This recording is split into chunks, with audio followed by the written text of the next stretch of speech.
تکوینی نظام میں اب خلافت کا زمانہ ختم ہو چکا تھا.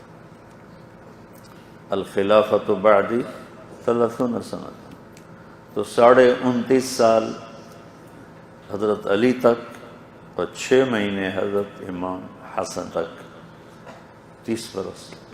یہاں میں عرض یہ کرنا چاہتا ہوں کہ الخلافت بعدی 30 سنہ جو نبی کریم صلی اللہ علیہ وسلم کی یہ حدیث ہے جامع ترمذی میں 2226 نمبر، اس کا مفہوم شاید وہ درست نہیں سمجھے ہیں.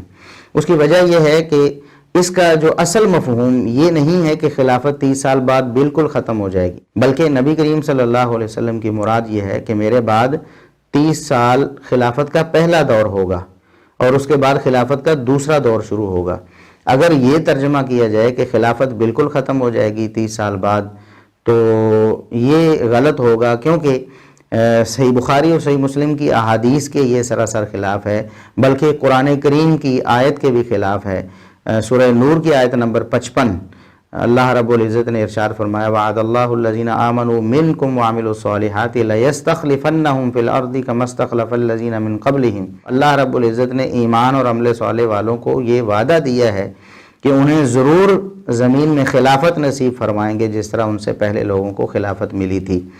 تو خلافت جب تک ایمان اور عمل صالح والے لوگ موجود ہیں، خلافت دنیا میں اس کا امکان موجود رہے گا. صحیح بخاری میں 3455 نمبر حدیث ہے، سیدنا ابو ہریرہ رضی اللہ عنہ راوی ہیں.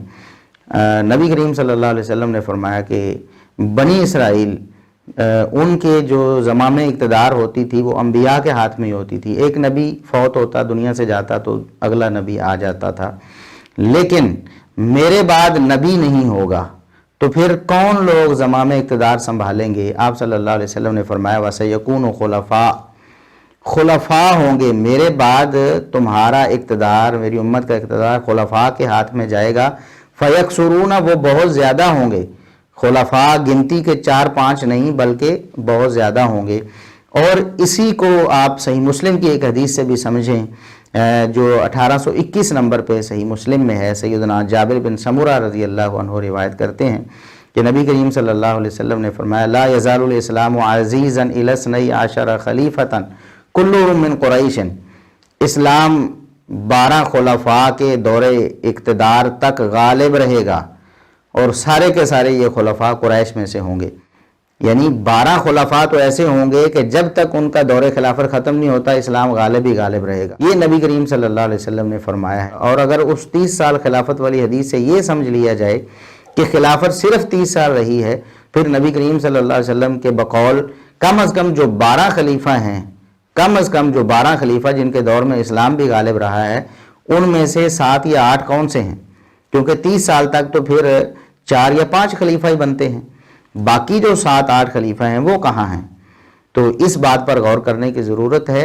اور اگر خلافت کو ہم 30 سال پہ ختم کر دیں، اس حدیث کا یہ مطلب لیں خلافت بالکل ختم ہو گئی ہے، تو پھر عمر بن عبدالعزیز رحمہ اللہ تعالی جو بہت عظیم الشان ایک حکمران گزرے ہیں اسلامی تاریخ میں، اور وہ بھی اموی خاندان میں سے تھے، اموی تھے عمر بن عبدالعزیز رحمہ اللہ تعالی بھی، تو ان کو خلیفہ راشد کہتے ہیں.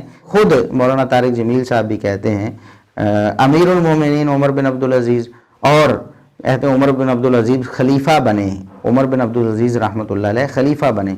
اور عمر بن عبدالعزیز نے اپنے اللہ کی پوجا کی. انہوں نے ایک بڑا عجیب خطبہ دیا جب خلیفہ بنے کہ امیر المومنین بچے کپڑے مانگ رہے ہیں، فاطمہ میرے پاس تو پیسے نہیں، میں کہاں سے کپڑے لے کر دوں. عید کا دن آ گیا، خلیفہ وقت عید کی نماز پڑھاتے تھے، نمازیں بھی خلیفہ وقت پڑھاتے تھے. تو عمر بن عبدالعزیز رحمۃ اللہ علیہ جب خلیفہ ہیں تو اس کا مطلب ہے خلافت 30 سال بعد ختم نہیں ہوئی. اسی طرح مامون الرشید کے حوالے سے بھی مولانا طارق جمیل صاحب نے کہا کہ مامون الرشید جب خلیفہ بنا، مامون رشید جب خلیفہ بنا، اس کا مطلب ہے خلافت تو چل رہی تھی نا. ہاں یہ کہہ سکتے ہیں خلافت کا پہلا دور ختم ہو گیا اور دوسرا دور شروع ہو گیا، ایسے کہہ سکتے ہیں، لیکن خلافت کو 30 سال میں ختم کر دینا یہ درست نہیں ہے. اور پھر ایک اور بات جو مولانا طارق جمیل صاحب نے حدیث پڑھی، نبی کریم صلی اللہ علیہ وسلم نے فرمایا ثم یکون ملکا ورحمۃ، رحمت والی بادشاہت ہوگی، اور یہ بادشاہت سیدنا معاویہ رضی اللہ عنہ کی تھی۔ ثم یکون ملکا ورحمہ ثم یکون ملکا عضوضا۔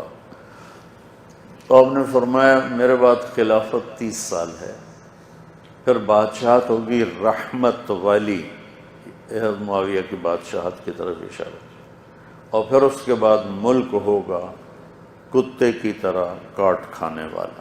تو ہم مولانا طارق جمیل صاحب کے علم میں ایک اور حدیث لاتے ہیں، شاید انہوں نے اس حدیث سے نہ پڑھا ہوگا۔ المعجم الکبیر طبرانی کی یہ 11138 نمبر حدیث ہے، حسن سند کے ساتھ۔ سیدنا عبداللہ بن عباس رضی اللہ عنہما یہ حدیث بیان کرتے ہیں، نبی کریم صلی اللہ علیہ وسلم نے فرمایا اول ھذا الامر نبوۃ و رحمۃ ثم یکون خلافۃ و رحمۃ ثم یکون ملکا و رحمۃ ثم یکون امارۃ و رحمۃ۔ آپ صلی اللہ علیہ وسلم نے 4 دور رحمت والے بیان فرمائے، فرمایا نبوت رحمت والی، خلافت رحمت والی، ملوکیت یعنی ملک بادشاہت رحمت والی، اور پھر فرمایا امارت رحمت والی۔ یہ 4 دور تو کم از کم رحمت والے نبی کریم صلی اللہ علیہ وسلم کی زبانی ہمیں معلوم ہوئے ہیں۔ تو مولانا طارق جمیل صاحب کو یہ حدیث اپنے مد نظر رکھنی چاہیے، ورنہ یہ سلطنت عثمانیہ جسے کل تک خلافت عثمانیہ کہا جاتا رہا، اس کا تو کوئی تک نہیں بنتا، سارے مسلمان خلافت عثمانیہ کہتے رہے۔ اور اسی طرح بہت سے لوگ مطلب آج مسلمانوں کی خواہش ہوتی ہے کہ خلافت کا نظام قائم ہو جائے، اور بعض لوگ تو ان کا نعرہ ہی ہے، انہوں نے اپنا سلوگن بنایا ہوا ہے، یعنی ان کا دین ایمانی خلافت ہے، خلافت کا قیام، خلافت کا قیام، ویسے نعرے ہی مارتے ہیں۔ سلف صالحین میں تو ایسا نہیں تھا۔ تو اگر خلافت 30 سال میں ختم ہو گئی ہے تو انہیں بھی بتایا جانا چاہیے بھائی آپ کس کی بات کر رہے ہو، خلافت تو 30 سال بعد ختم ہوگی، اس کے بعد تو ہو ہی نہیں سکتی۔ یہ بات مولانا طارق جمیل صاحب آپ کی محل نظر ہے۔ باقی سیدنا معاویہ رضی اللہ عنہ کے عدل و انصاف کے بارے میں، اور ان کی شان اور فضائل کے بارے میں، اور نبی کریم صلی اللہ علیہ وسلم کی زبانی جو آپ نے بشارت لوگوں کو سنائی ہے، ہم اس پر آپ کو خراج تحسین پیش کرتے ہیں۔ اللہ رب العزت آپ کو باقی معاملات میں بھی اسی طرح قرآن و سنت اور سلف صالحین اور اہل سنت کے اجماعی عقیدے کی پیروی کرنے کی توفیق عطا فرمائے۔ وآخر دعوانا الحمدللہ رب العالمین۔